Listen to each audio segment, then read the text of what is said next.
কথা বলার কোন অধিকার পাইনি, কথা বলার জন্য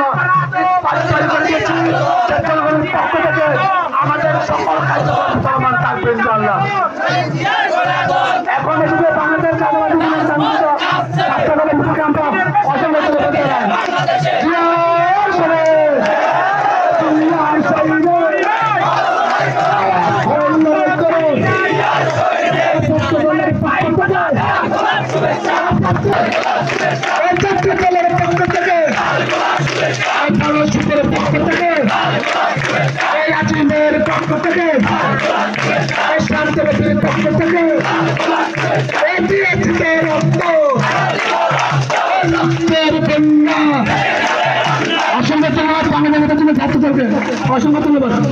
বক্তব্য দিব কি আর আমি আজকে যেহেতু সাংগঠনিক সভা দুই একটা কথা না বললে নয়।